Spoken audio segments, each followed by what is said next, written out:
அப்போ அதுக்கு என்ன அர்த்தம்? இந்த வீட்ல இருக்கிறவங்க எல்லாருமே இந்த குடும்பம்னு தானே அர்த்தம்?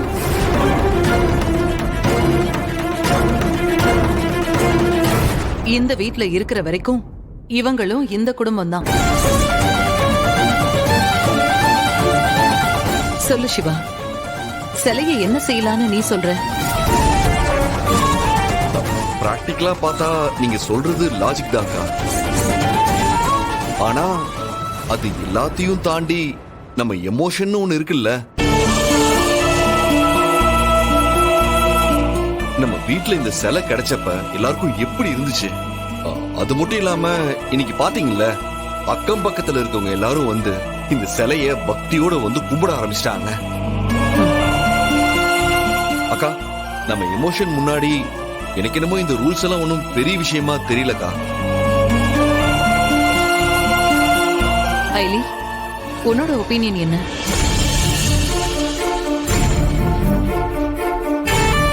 இத்தனை பேர் சொன்னதுக்கு அப்புறம் இதுல நான் புதுசா சொல்ல ஒண்ணும் இல்ல அண்ணி. இவரு சொன்ன மாதிரி இது இப்போ வெறும் சிலை இல்ல, இந்த வீட்டோட குல தெய்வம். இதுக்கப்புறம் முடிவெடுக்க வேண்டியது நீங்க தான் அண்ணி. ஆனா ஒரே ஒரு ரிக்வெஸ்ட். என்ன?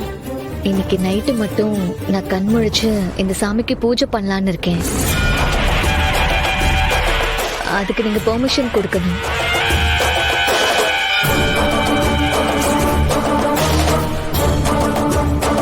இதுல எனக்கு தனியா முடிவெடுக்கலாம் எதுவுமே இல்ல. நீங்கெல்லாம் என்ன சொல்றீங்களோ அதைத்தான் நானும் செய்யலான்னு இருந்தேன். சிலை இங்கே இருக்கட்டும், பாத்துக்கலாம்.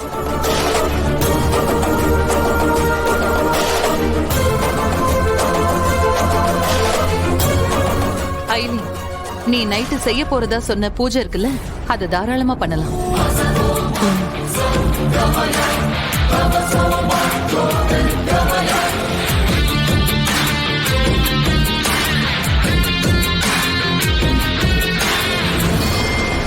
பாத்தியா, கிடைச்ச கேப்ல அயலி எவ்வளவு அழகா ஸ்கோர் பண்ணான்னு.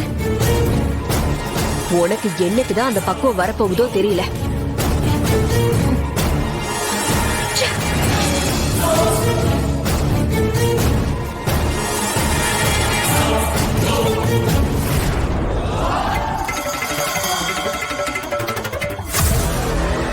இவ எதுக்கு நைட்டு கண்ணு முழிச்சு பூஜை பண்ணணும்?